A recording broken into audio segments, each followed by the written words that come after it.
Alright, so I took these four nuts off the back side.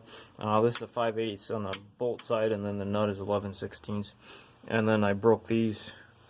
There's only one bolt for each wheel cylinder, the retaining bolt that goes from the back side. Those are 1/2 inch.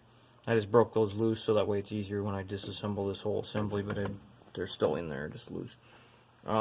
This wheel cylinder here, the top one is not leaking. The two on the other side were leaking, and they're only 2 years old.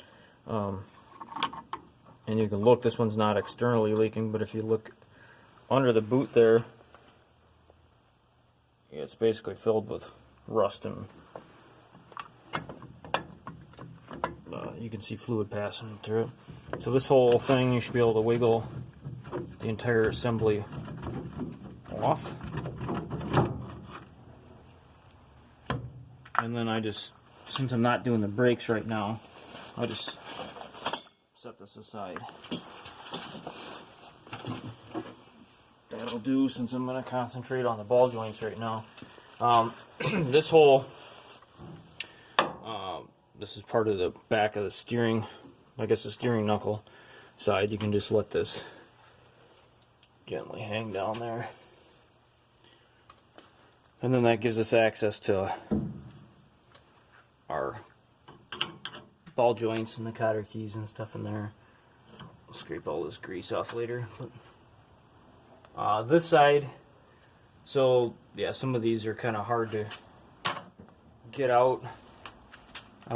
More of a problem if you're trying to save a joint that the cotter key breaks off in. These ones, I mean, I guess couldn't. I tried soaking it and wiggling it, they were just too rusty. This top one looks like it's had years of plenty of grease and stuff in there. So this one I already bent the tabs out, and then I can just take and use my side cutters to squeeze and walk that one out of its hole there.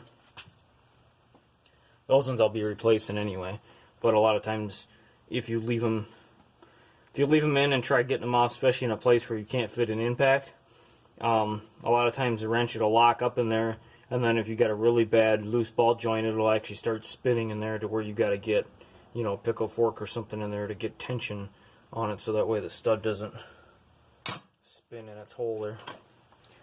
So one of these is 7/8, I think, on the top. Yep, 7/8 on the top, 15/16 on the bottom one.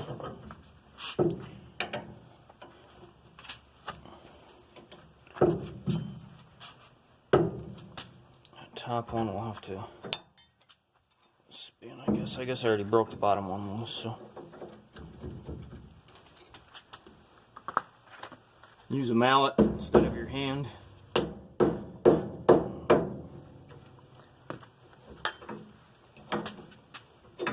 Again, people that like use impacts, there's some places you just can't get them, so.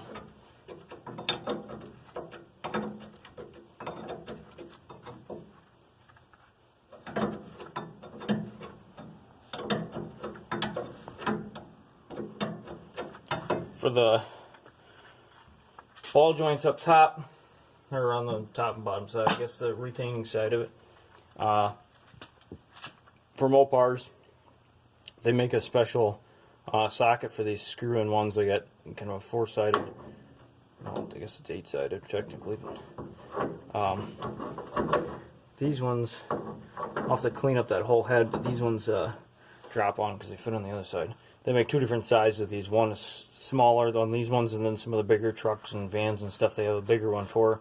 I just got this set. This was a used set. They do make new ones. They make impact compatible ones and stuff too.